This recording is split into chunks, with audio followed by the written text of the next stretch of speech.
Hello students, कैसे हैं आप सब। सो बच्चों, आज हमारा टॉपिक है रिएक्शन कोशेंट। बच्चों देखो, इसको डिनोट किससे करते हैं? क्यू से। समझ गए?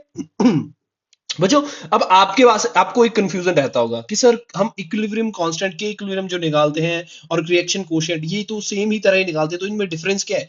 बच्चों, रिएक्शन कोशेंट हम रिएक्शन में कभी भी कोई भी रिएक्शन हो रही है अगर, ठीक है, रिएक्टेंट से प्रोडक्ट जा रहा है, अगर रिएक्शन इक्विलिब्रियम में नहीं है मान लो, ठीक है, तो हम उस रिएक्शन का क्या निकालते हैं? Reaction quotient.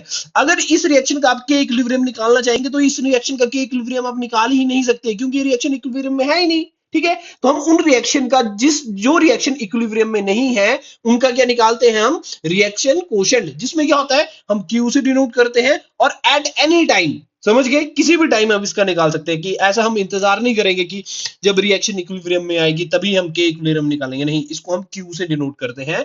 और इसमें हम क्या करते हैं? प्रोडक्ट की कंसंट्रेशन और स्टोइकियोमेट्री इसकी जो ऊपर चली जाती है और क्या रिएक्टेंट आ जाता है नीचे। ठीक है, अब जो आपको ना ये याद रखना है, बस ये लाइन, ठीक है, जिसमें एक पोजीशन आप मान लेना के इक्विलिब्रियम, यहां पे इक्विलिब्रियम मेंटेन हो रहा है मान लो रिएक्शन में, ठीक है, और के की वैल्यू एक ज्यादा है और एक के की वैल्यू से कम है। मान लो कि अगर के की वैल्यू जो है बराबर आ गई के इक्विलिब्रियम पे, तो मतलब क्या, इस कंडीशन पे क्या रिएक्शन किसमें है? इक्विलिब्रियम में है। समझ गए?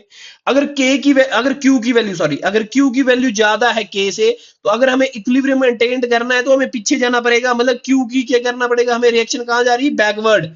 समझ रहे मैं क्या बोल रहा? अगर मान लो क्यू की वैल्यू ज्यादा आ गई के से, अगर आपको से देगा कि क्यू इज ग्रेटर देन के, तो इसका मतलब क्या, हमें रिएक्शन बैकवर्ड लेके जानी है, क्योंकि एट लास्ट रिएक्शन क्या करना चाहेगी? इक्विलिब्रियम ही अटेंड करना चाहेगी, स्टेबल होना चाहेगी। समझ गए?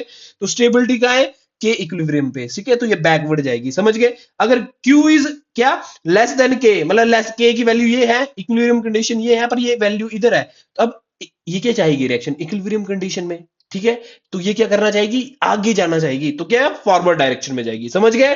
सो बच्चों, बहुत इंपॉर्टेंट टॉपिक है, इसको आराम से समझिए। अगर कंफ्यूजन है तो आप मेरे को बता सकते हैं, ठीक है, कमेंट करके बताइए कि रिएक्शन क्वोशिएंट समझ में आया आपको या नहीं आया। ठीक है, कि क्या डिफरेंस था, कि इक्विलिब्रियम कंडीशन क्या है और रिएक्शन क्वोशिएंट क्या है, दोनों अलग अलग चीजें हैं, डिफरेंट नहीं है। समझ गए? ये जो चीज निकालते हैं हम, जहां जिन रिएक्शन में इक्विलिब्रियम नहीं है उनमें हम क्यू फाइंड करते हैं। समझ गए? समझ गए? और के, अगर कोई कंडीशन इक्विलिब्रियम में आ गई तो वो चलो के इक्विलिब्रियम आप निकाल सकते हो, पर इसमें क्या, इसमें क्यू ही निकालेगा, क्योंकि ये रिएक्शन इक्विलिब्रियम में नहीं है। ठीक है, समझ गए? तो आप रिएक्शन क्वोशिएंट समझ गए। Thank you so much, bye bye, take care.